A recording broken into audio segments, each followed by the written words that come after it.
So have you been listening to us for a while? You know about vibration? Pretty much. You understand that law of attraction is the engine that manages all of this, and that it is tuned to vibrational frequencies? Do you understand that everything has a vibrational frequency? Do you understand that your manifestations that will soon manifest have vibrational frequencies? And that if before it manifests, you achieve vibrational harmony with the frequency of it, then it comes to you faster. Do you understand that abundance has a vibrational frequency? Yeah? And can you imagine what it feels like? What would the vibrational frequency of abundance feel like if you were going to put words to it? It would feel like ease. It would feel like freedom to choose, certainly. It would feel like eagerness. It would feel like clarity. The vibration of abundance feels like fresh air. It feels like clear path. It feels unlimited. It feels always flowing. It feels abundant, meaning never ending, always flowing. It doesn't feel pinched off, and it doesn't feel like jealousy, and it doesn't feel like worry, and it doesn't feel like fear. It feels like fun. It feels like sureness. It feels like certainty. So let's say that you're standing in a what-isness of less abundance than you want.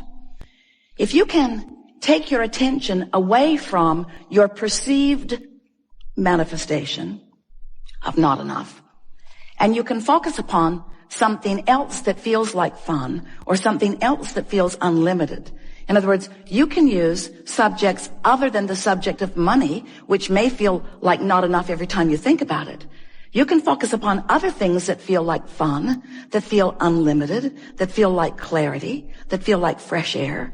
You can practice the seed vibration of abundance by staying off the subject if the subject calls something different from you. You see what we're talking about? A while back we said, if you're working on abundance, if abundance is something that is important to you, then take money out of the equation. Because there is so much abundance that is abundantly around you that you can tune yourself to the frequency of that. What's something else you want? Usually it falls into a handful of categories. You want money. You want a lover. You want someplace really great to live. You want a body that feels good. So let's say that your intent is for a lover who isn't there. A lover, what does a lover feel like? What does it feel like? What does being in love, what does a lover feel like? What's it feel like? Exhilarated, high.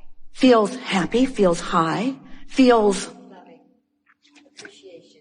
Fun. pretty damn good.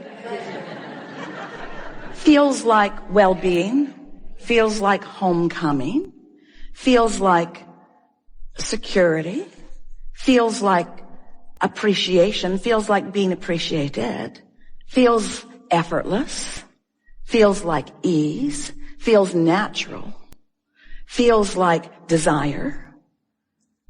In other words, if you can get to the general vibrational reason behind what you want, which is why do I want it? The question, why do I want this thing, will bring to you. Then we know you can begin practicing the vibration of the manifestation that is coming. Now here's the thing that we know that often you don't know that we so want you to know, and that is that everything you've asked for is coming. And the only question is, how long are you going to keep yourself from it? Do you understand that there is abundance immeasurable, abundance not recognizable by most of you, abundance not yet experienced, let's just put it that way, by most of you, abundance for you, vibrationally queued up, and that all you've got to do, the only thing you've got to do is to practice the vibration of it, and it makes its way to you in so many different life-giving, fun ways. But you got to practice the vibration of it. And that's what trips humans up. We love you very much. You know what's coming next. But you don't, for the most part, practice the vibration of what's in your vortex. You practice the vibration of what's already manifested. And what's already manifest is a puny comparison to what's available to you. We have one small story to tell you, and we think it lays the basis of everything that we're going to be talking today really well for you. So imagine that you're standing here as your point of attraction, and that law of attraction is going to help you rendezvous with everything that is vibrationally active within you. So it's like there's a pipeline between you and what you've been thinking about, wanted and unwanted. So we call this pipeline the path of least resistance, because as you think about it, you offer a thought that opens the pipeline. A thought that you hold for as little as 17 seconds is powerful enough. But once you cross the 17-second mark, we're not kidding you. This is precise. Another thought like it joins it. That thought's more powerful. So the path of least resistance between you and what you're thinking about is that much more. By the time you hold it for another 17 and then another 17, so you cross the 68-second mark, that path of least resistance is significant enough that there is going to be some demonstration to you if you're aware. The demonstration will come, you might miss it, but there's going to be some demonstration of the pathway you've laid. So Esther has some beautiful water features in Texas. It's at the Abraham Hicks Center, and there's a headwater and a little stream, and it comes down some rapids and falls into a bigger pond. And the stream was getting cloudy, and so it was finally determined, after trying a lot of different things, that the pipes that were putting the water back in, first pipes take it into the filter filters it and aerates it and puts it back into the stream. And those coming back in pipes were clogged. So the stream was cloudy, couldn't see the fish. So they just laid some new pipes. Didn't dig the old ones up, they were buried really deep. Just laid some new pipes, didn't bury them quite as deep. And now the pond is clear again. So we began saying to our friends, you friends, you may have some clogged pipes. Because if you're asking for things that aren't coming, it may be that you've got some clogged pipes. So it was a sort of fun analogy to play with. Let's get those pipes open. And the better you feel, the more your pipes are open. But then later the analogy began to evolve. And Esther heard us say, as she's listening back on one of the recordings, that those pipes closed up from neglect. And something about that just jumped out to her. And so she sat and wrote with us. She's working on a new book. We are writing. It's called The Grid, which really is the label that we're giving to what your point of attraction is. What are you doing? It's like a grid or a framework that's filling in with the details. But what are you vibrationally building? What grid have you established that is filling in with all of the details? And so, as Esther is thinking about these pipes that have clogged up with neglect, we said to her, there are things that you've opened a path of least resistance to that you don't want to rendezvous with. So why not let those pipes close up from neglect, lack of attention? And there are those things that you really want to establish a pathway to, a path of least resistance to. So why not keep those pipes open by attention? So we just want to say to you, in the simplest way, you heard that so completely, that any time you're opening a path that's leading to something that you do not want, every time, no exceptions, you feel negative emotion. And every time you're opening a path that's leading you to something you do want, every single time, no exception, you feel positive emotion.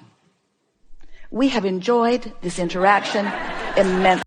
There isn't anything you need to know. If you are accepting that you are a vibrational being, and most of you are, there's not a shred of evidence to the contrary of anything that we speak, so accept it. Oh, that doesn't work, does it? Life will show you. Life will show you. So if you accept that you're a vibrational being, and if you accept that you're constantly emitting these vibrations, and that these vibrations, which are the same thing as your thoughts or your interests, past, present, or future, whether you're observing it or imagining it or remembering it, you're thinking about it. And if you're doing any of those things, you're offering a vibration, and if you're offering a vibration, then you're carving out a path of least resistance. So we began explaining to Esther that you've got 17 seconds to go down the wrong path a little bit. You've got 17 seconds before that momentum gets going, or before you reinitiate it again today, because you know what? And this is the most important thing. The paths that you've carved out before are irrelevant today. They're just easier to carve out today if you've carved them out before. But they're really irrelevant. In other words, it's today where all of your power is. So it's your propensity to lean in a direction of wanted or unwanted. It's your propensity to feel negative or positive. It's your propensity. Your mood is a propensity. It's not something that's stuck in your vibrational craw. It's not something that has been memorized that you can't get around. You are free to reset the button anytime. So Esther was talking to a friend the other day, and she said, I have something to tell you, but I only have 17 seconds. And we said, well, you've captured the spirit of what we've been talking about to some extent, but that wasn't exactly what we had in mind. Because we think if you're wise enough to know you're headed down the wrong path, you're wise enough to keep your mouth shut. We mean that in the most loving way. In other words, if you don't talk about it, you're going to shorten the path, or just let it clog up from neglect. Best conversation we've had so far about deliberate creation. And best conversation we've had so far, and by conversation we mean it because we're getting the feedback from you as we move along. Best conversation we've had so far about what allowing is. Best conversation we've had so far about what the vortex really is. Best conversation we've had so far about what contrast provides for you. And best conversation we've had so far about how you stand eternally in a place of evolution. And since that is true, it's time for you to stop taking negative score about where you stand, because where you stand is perfect. And friends, there is nothing that you cannot be or do or have. You just have to identify it. So how often do you say, I'd like to have that. I would like to have that.